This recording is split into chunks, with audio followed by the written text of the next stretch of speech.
အန်ဒီမင်္ဂလာပါ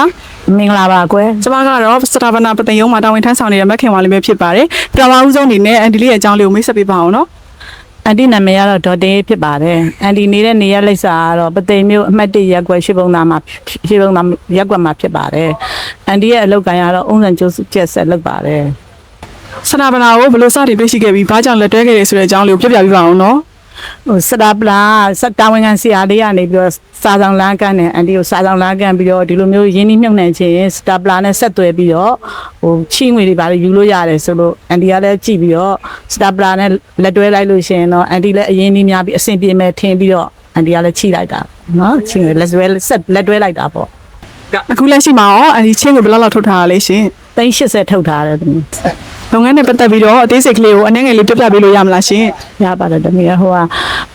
အန်ဒီကအသေးအစကတော့အုံငုံဝယ်ရတယ်အုံငုံဝယ်လဲပြီးတော့အုံငုံကိုပေါက်ဆက်ကြီးတွေနဲ့ပေါက်ပါတယ်အမြင်ဖြစ်သွားအောင်ပေါက်ပါတယ်အမြင်ဖြစ်သွားလို့ရှိရင်အဲ့အမြင်တွေကိုတစ်ခါပြန်ပြီးတော့တန့်စင်နဲ့အချောထိုးရတယ်တန့်စင်ပြီးလို့ရှိရင်အမြင်အရှည်တွေကိုတော့ကြိုးကျစ်တယ်အမြင်ထိုးနဲ့အမုံကိုခါလဲပြီးလဲပြီးတော့အမုံကိုတော့ဗရောက်တုံးလုပ်တဲ့လူတွေကိုရောင်းတယ်အမြင်အတူတော့ခြိတုပ်ခုံရိုက်တယ်အဲ့လိုမျိုးအဲ့ဒီချစ်ဖို့အတွက်ကိုအလိတ်လိုက်ကြတယ်လိုက်ပြီးအကျိုးချစ်လို့ရလို့ရှိရင်နောက်ကျိုးပြန်ပြီးတော့မှခေါင်းတာပေါ့ရောင်းဖို့ရောင်းပြီးအခေါင်းပြီးအဲ့လိုရောင်းတယ်ချစ်တုပ်ခုံလည်းလုပ်တယ်အဲ့လို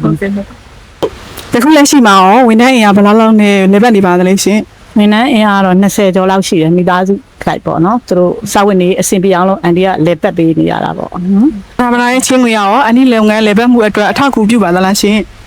အထောက်အကူပြုပါတယ်သမီးရဲ့အများကြီးအထောက်အကူပြုပါတယ်နော်အန်တီလည်းလုပ်ငန်းလေပတ်မှုအရင်လေးတိုးချက်ပြီးလုပ်လို့ရတာပေါ့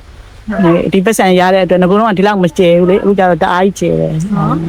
ကျဲပြန့်အောင်လုပ်ပေးနိုင်တယ်ပေါ့ စတာဗနာရဲ့စနေပြည့်အထိမ်းအမှတ်အတွက်အမှတ်တရစကားလေးတစ်ခုတော့ပြပြပေးပါအောင်နော်